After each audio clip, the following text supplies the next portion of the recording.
owe you money? You can go first. Well, I mean, you know, these movies, everything is done pretty carefully in terms of casting and all that stuff. And, you know, we actually got a chance to kind of read together a little bit before when we were trying to figure out who's playing what and all that stuff. And we just had chemistry, and chemistry really, genuinely, is one of the few things in film that you can't just invent or create. It's either there or it's not.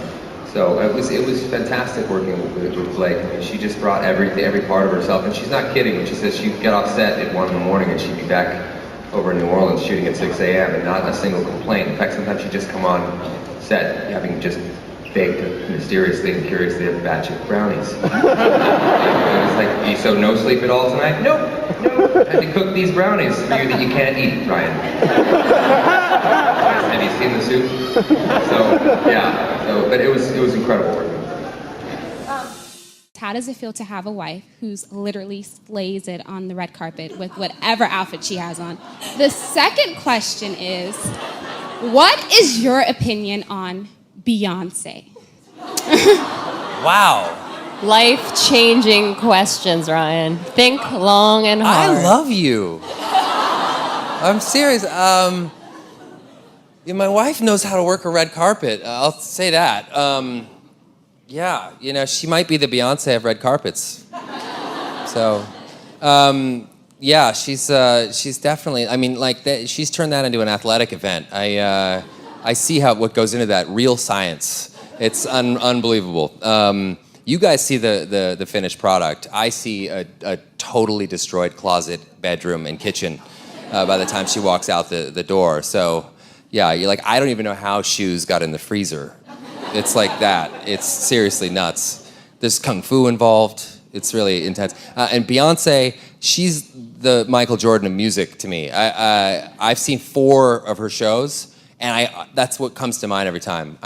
She's incomparable. I guess you could just say she's Beyonce. You can't really say like she's the this of the that. You know, it's that terrible thing that everybody does. But honestly, she's the Michael Jackson of Beyonce. I see you and Blake together. I think of that interview that I did with you before you guys were, dating. You gonna bring your babies out? Yeah, they're here. They're in LA. We all flew in together. We live in New York, so we all flew in together, staying at the hotel. They're watching tonight from the hotel. It should be good. Yeah. You gonna have more? I don't know. We'll see. Definitely gonna have more sex, but we'll see what happens after that. I'm not a professional athlete. Please. What does that have to do with what you just told me? I want to thank my wife, Blake, who is sitting right there, who is everything to me. You are the best thing that has ever happened to me. Second only to this star on the Hollywood Walk of Fame. It's the Hollywood Walk of Fame. Cut me some slack here. You make everything better. I mean, absolutely everything in my life better. You've given us 2 of the most incredible children that I could ever hope to have. You've made me the father of my dreams when I thought I only had fun uncle potential. So, thank you. I love you. And the last thing... Diane Keaton called you Mrs. Lively. When do you feel most like Mrs. Lively? Oh, 24/7. I'm Mr. Lively 24/7, and I'm happy about it. It's great. Best gift. It was heartbreaking for me because when I shot that movie, I already we had the full, complete Deadpool script ready to go, and we still couldn't get it greenlit at the studio, and it was just... and I had that moment where you're standing at the altar, and I called Fox, and I was just like, please, is there any chance on earth that you would make this Deadpool movie? And they just said, we don't see it happening in the near future. And then I said, I'm going to go do this other superhero film, but I just really want to do this one. And so off I went. I did it. No regrets. It was amazing. Met my future wife, and we were buddies then. I remember it was funny because for about a year after Green Lantern had come and gone and all that stuff, and we were both single, we went on a double date she was on a date with another guy and I was on a date with another girl, and that was the most awkward date for their respective part because we were just like fireworks coming across the So that was long after it. That was the first time that you thought, oh, there's something. Yeah, it was like long this first weird. Shooting. Yeah, but we were buddies for a long time. I think the best way to have a relationship is to start as friends. She's an amazing cook. Why wouldn't you be buddies with her? Exactly. Well, because you need to fit into a superhero costume for a little while. I like By the way, that Blake wore the Deadpool colors tonight. I thought that was a very dutiful look. That is a dutiful wife. She rocked it. She rocked it. If she were Gwenpool, I'd be wearing the Deadpool colors as well.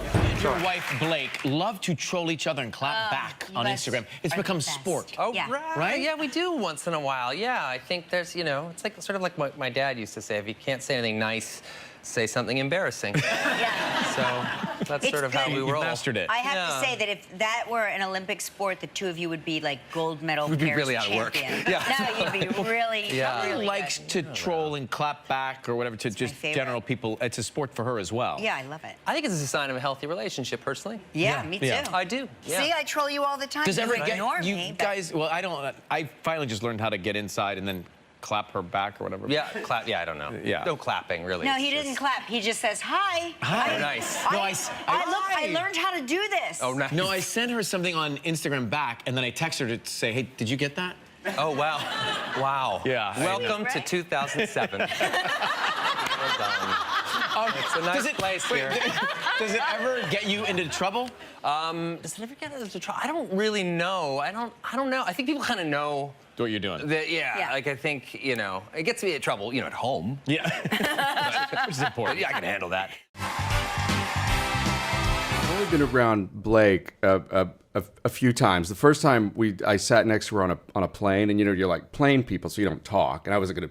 We'd never met, and so I wasn't gonna bother her. Oh, she'll go out. She'll talk your ear off. She did have. I just noticed it was. I think it was from New York to L.A. or something, and she was carrying a huge box of cupcakes. She was important to her. That sounds like her. And then Yeah. another Yeah. time, I think it was at the Time 100, and I was at this table with Martha Stewart and her and me, and they had never met, but they met that night, Yeah. and Blake was geeking out. Yeah, she loves and Martha they Stewart. were passing photos of muffins and cakes. Yeah, and everything. Yeah. So it all leads up to this question. Your house must be filled with baked goods. Yeah. How does that happen? It's not very Hollywood, is it? You No. sort of, yeah. And you look like this. Yeah. You'd think it would just be crystal meth, Yes. but it's no. It's a lot of Blake she loves it. I mean, as a little girl, as a kid, she and her mom, they grew up in a very modest household, and their aspiration with those magazines, the Martha Stewart's magazines, and like looking at those, and it sort of transported them. So I think there's a bit of that now. She loves that world, and she's really good at it. And I don't know how she does. She's much better at multitasking than I am. I'm like a shark. I need to look at the one thing I'm doing, and Right. that's it. But she can do like 10 things at once. It's pretty crazy. Always look amazing. You look so dapper. Oh, thank you today. very much. The last time I You know. interviewed you were actually with Blake, and you were joking that she would choose your outfits. Does she Yeah. have to approve of what you're wearing? Always. I She's would the never walk out of fashionista. the house without her approval. Yeah, always.